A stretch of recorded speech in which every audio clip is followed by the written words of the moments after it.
पता नहीं छोटी बहू को पसंद आएगी या नहीं। जहाँ तक मैं छोटी बहू को जानती हूँ उसे पसंद तो आनी चाहिए। छोटी बहू, छोटी बहू। हाँ मम्मी जी। छोटी बहू करवा चौथ पर पहनने के लिए साड़ी लेकर आई तुम्हारे लिए। देखो कैसी साड़ी है। अरे वाह मम्मी जी, बड़ी सुंदर साड़ी है। अरे छोटी बहू, आ गई तुम्हें साड़ी पसंद? अरे हाँ मम्मी जी, बड़ी सुंदर साड़ी लगी। बस मैं तो डर ही रही थी, पता नहीं मेरी छोटी बहू को साड़ी पसंद आएगी या नहीं। क्यों नहीं आएगी मम्मी जी? पता है आपको, मैं तो मेरे मायके में भी शॉपिंग करती हूँ ना, तब भी सोचती हूँ काश मम्मी जी होती तो मुझे बता देती कि कौन सी साड़ी लूं।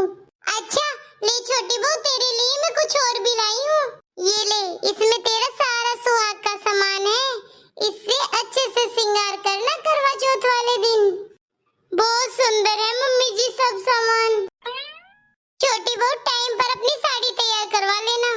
हाँ मम्मी जी, आप टेंशन मत लो, मैं आज ही ब्लाउज सिलने डालती हूँ। ठीक है छोटी बहू। ठीक है तो मम्मी जी, सारा सामान रखकर मैं अभी आई। अरे मम्मी जी, एक बात तो पूछना भूल ही गई। क्या छोटी बहू? मम्मी जी, आप दीदी के लिए कुछ नहीं लेकर आए? जेठानी जी क्या सोचेंगी कि आप उनके लिए कुछ भी नहीं लेकर आए?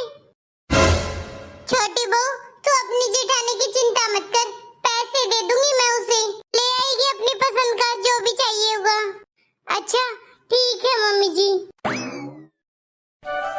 छोटी बहू भी समझती नहीं है, बोल रही है जेठानी जी के लिए क्यों नहीं लाई।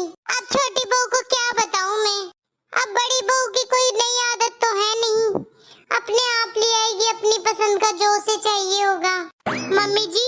हाँ बड़ी बहू बोलो। मम्मी जी, छोटी साड़ी और इतना सारा सुंदर सुंदर सामान लेकर आई है, कहाँ से आया है ये सब? बड़ी बहू, मैं लेकर आई हूँ छोटी बहू के लिए सारा सामान। वो करवा चौथ आ रहा ना, इसलिए। ज्यादा सामान तो नहीं था, बस श्रृंगार का सामान और साड़ी थी। और तू भी सुन, ये ले बड़ी बहू पैसे। पैसों का मैं क्या करूंगी मम्मी जी? अरे पैसों की तो अपनी पसंद के ले आना साड़ी और जो भी तुझे चाहिए होगा। मम्मी जी, घर आकर पैसे देने का क्या फायदा? आप देवरानी के लिए साड़ी लेकर आए हो तो मेरे लिए भी ले आते ना। हाँ बड़ी बहू, बात तो तू बिल्कुल सही कह रही है, ले तो आती मैं तेरे लिए साड़ी। तेरे 2 करवा चौथ गए हैं और दोनों पर मैं तेरे लिए साड़ी लेकर आई थी, पर लगता है तू भूल गई तूने क्या किया था। अरे इतने प्यार से मैं तेरे लिए साड़ी लेकर आती थी और तू है कि बिल्कुल ही मुझे बोल देती थी कि मम्मी जी क्या जरूरत है ऐसी साड़ी लाने की, मुझे तो आपकी ली हुई चीज कोई पसंद नहीं आती है। और तू फिर जाकर मार्केट से दूसरी साड़ी लेकर आती थी, मेरा दिया हुआ तुझे कोई सामान पसंद नहीं आता था। इसीलिए मैंने इस बार सोचा कि मैं मेरी बड़ी बहू को पैसे ही दे दूंगी, क्या फायदा सामान देने का, उसे कभी पसंद नहीं आता मेरा दिया हुआ कोई सामान। पर बड़ी बहू, इस बार मैंने कोई गलती नहीं की है, इस बार मैं तुझे पैसे दे रही हूँ और छोटी बहू की साड़ी लेकर आई हूँ, उससे कहीं ज्यादा रुपए हैं। तू अपनी पसंद की जो साड़ी लेके आए वो ले आना। ले बड़ी बहू पैसे, और अपनी पसंद की ले आना साड़ी जब तुझे टाइम मिले।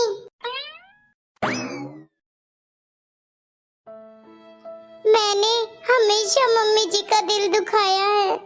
मम्मी जी पहले मेरे लिए कितना कुछ करती थी और मैं हमेशा उनके किए हुए किसी भी काम में कमी ही निकालती रहती थी। मैंने कभी मम्मी जी की वैल्यू नहीं की, हमेशा अपने मायके की तरफ ही झुकती रही। कुछ भी होता था तो मम्मी जी को हमेशा बोलती थी, आपसे अच्छा तो मेरे मायके में होता है। एक छोटी है जिसने आते ही सारा घर संभाल लिया, कितना खुश रहती है वो मम्मी जी के साथ। सबकी पसंद नापसंद सब कुछ जान लिया छोटी ने शादी होते ही। काश मैंने भी छोटी की तरह इस घर को अपना मान लिया होता, आज मैं अकेले त्योहार नहीं मना रही होती। एक काम करती हूँ, मैं मम्मी जी से माफी मांग लेती हूँ। अब पता नहीं मम्मी जी मुझे माफ करेंगी या नहीं, पर मैं भी अपनी कोशिश तो जरूर करूंगी एक बार।